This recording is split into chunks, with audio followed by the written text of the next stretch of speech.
Students, ये question थोड़ा memory based है और थोड़ा क्या है कि हमें ध्यान भी रखना है कि क्या होता है HNO2 के बारे में। तो एक बार मैं इसको रीड कर देता हूँ और फिर आप देखिए कैसे ये बनता है। At room temperature disproportionation of an aqueous solution of in situ generated nitrous acid gives the species। बहुत बड़ी बात, in situ क्या होता है? What is the meaning of in situ? In situ बहुत बायो वाले लोग बोलते रहते हैं in situ in situ. Bio में खैर डिफरेंट मीनिंग है, यहाँ पे भी बात कर लेते हैं इसकी मीनिंग क्या है। देखो, कुछ ऐसी चीज़ें हैं जिनको स्टोर नहीं किया जाता जा सकता है, वो कन्वर्ट हो जाती है किसी और चीज़ों में, अनस्टेबल होती हैं, कन्वर्ट हो जाती हैं। जैसे डाइजोनियम सॉल्ट।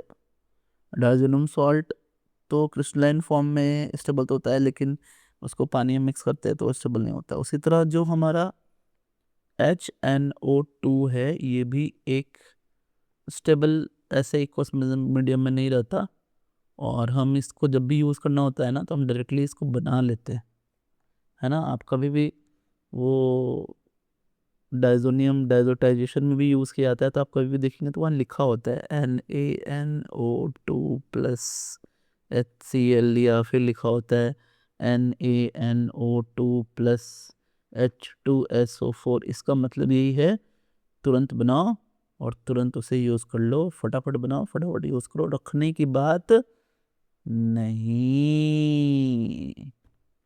ओके ना। तो होता क्या है इसका, अगर इसको छोड़ दिया जाए तो होता क्या है? तो इसका होता है डिस्प्रोपोर्शन, क्योंकि यहाँ नाइट्रोजन जो है ना, वो नाइट्रोजन का जो ऑक्सीडेशन नंबर है वो इंटरमीडिएट है। अब इंटरमीडिएट वाले तो होते ही हैं डिस्प्रोपोर्शनेट, तो ये डिस्प्रोपोर्शनेट होकर क्या बनाएगा? तो एक तो मैक्सिमम वाला बनाएगा जो कि बनाएगा HNO3, और फिर यहाँ पर हमारा बनाएगा NO, और फिर ये तो वाटर तो बनता ही है खैर। तो अब इसको थोड़ा सा बैलेंस कर लेते हैं ये, तो यहाँ तो 3 हो गया और फिर यहाँ पर हो गया 2। अब लग रहा है कि ये बैलेंस हो चुका है, लेकिन अब क्या होगा? अब क्योंकि हमें मालूम है HNO3 क्या है, स्ट्रॉन्ग एसिड है, तो वो बनाएगा NO3- प्लस बना 2NO, प्लस क्या बना H3O+। बहुत बढ़िया। क्या आपको आंसर मिला? यस, आंसर मिला।